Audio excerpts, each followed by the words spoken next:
ஒரு பக்கம் திமுக நம்மளை விமர்சிக்குது, ஒரு பக்கம் பத்திரிகை விமர்சகர்லாம் நம்மளை விமர்சிக்கிறாங்களே, இதெல்லாம் நியாயமா? இனியார் இப்படி செய்யலாமா? பிரேமலதா அப்படி செய்யலாமா? இதெல்லாம் என்ன அப்படின்னு இந்த மணியன்லாம் பதிவு போடுறானே அப்படின்னு உள்ளே போய் பார்த்தா தான் தெரியுது. வட மாவட்டங்களில் நம்ம மாண்பு கழக செயலாளர் பிரேமலதா விஜயகாந்துக்கு நல்ல வரவேற்பு கொடுத்துருக்காங்க தருமபுரியில்.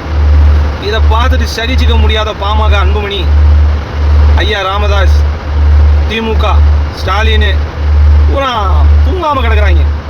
இல்லை என்ன ஒரு விஷயம்னா, வன்னியர் சமூகம் வட மாவட்டங்களில் ஆதிக்கம் செலுத்தக்கூடிய இந்த வன்னியர்கள் புரட்சி கலைஞரை நான் வீட்டு பிள்ளைய நினைக்கிறாங்க.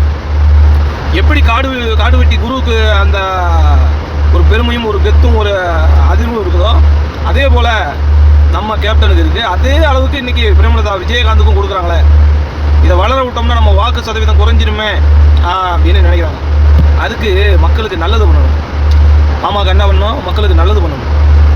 நீங்கள் வந்து எப்படி இருக்கிறீங்க? இந்த சொல் புத்தியும் இல்லாத சுய புத்தியும் இல்லாத ஏபிஎஸ்ஸை வச்சுக்கிட்டு அப்படியே பண்ண வீட்டில் சோறு கொடுத்துக்கிட்டு அப்படியே காதை கழுவி ஊற்றி நாங்கள் 5% வச்சுருக்கோம், உனக்கு வெற்றி கிடச்சிரும் அப்படின்னா அது வராது. இன்றைக்கி வட மாவட்டங்களில் அங்கே இருக்கக்கூடிய மாவட்ட வெங்கடேசன் அவர்கள் நல்லா செயல்படுறாங்க, ஏழைகளுக்கு உதவுறாங்க. என்னென்ன திட்டங்கள் வருதோ அதை பூரா ஆதரிக்கிறாங்க, அந்த மக்களுக்கு பெற்றுத்தர்றாங்க.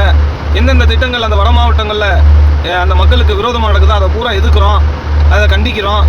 அப்படி வரணும். 6 மாதத்துக்கு முன்னாடி எலெக்ஷன் முன்னாடி வந்துக்கிட்டு நாங்கள் தான் நம்ம தான் அப்படின்னு அன்புமணி வந்து நிற்கிறார். இன்றைக்கி காடு வெட்டி குழு இருக்கிற வரைக்கும் ஃபீல்டில் இறங்கி வேலை பார்த்தார். வன்னியர் சமூகமும் நல்ல ஒரு ஃபீல்டில் இறங்கி வேலை பார்த்தார். குறிப்பாக அவர் நிறைய திட்டங்களுக்கு எதிர்த்து பிரச்சாரம் பண்ணியிருக்காரு. வரவேற்கக்கூடிய திட்டங்களுக்கு ஆதரவு தெரிவித்து அதை களத்தில் இறங்கி ஒரு போராளி.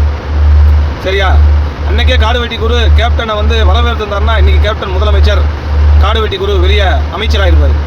ஆனால் அவர் பாமக அன்புமணியை நம்பினார். ஆனால் இன்றைக்கி அவர் மகனை கூட களத்தில் நின்று பணியாற்ற விடாமல் எவ்வளவு துயரங்களை கொடுக்குறாங்க அப்படின்னு நீங்களே பார்த்துருப்பீங்க.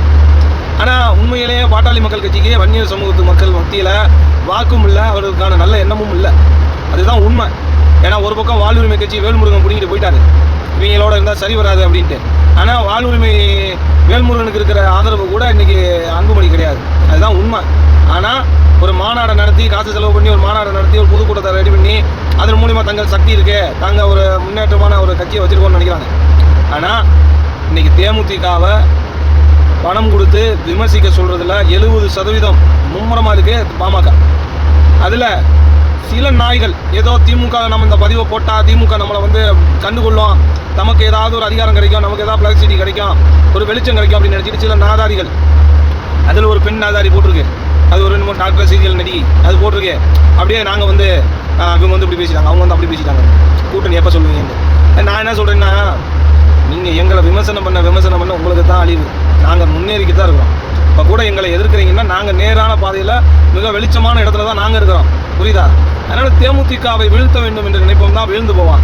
நாங்கள் வாழ்ந்து கொண்டே தான் இருப்போம். புரட்சி கலைஞர்களுடைய எண்ணங்களும் குணங்களும் வரலாறு படைக்கும். வரலாற்றினுடைய முக்கிய பதிவு தேமுதிகவுடைய அரசியல் நகர்வு.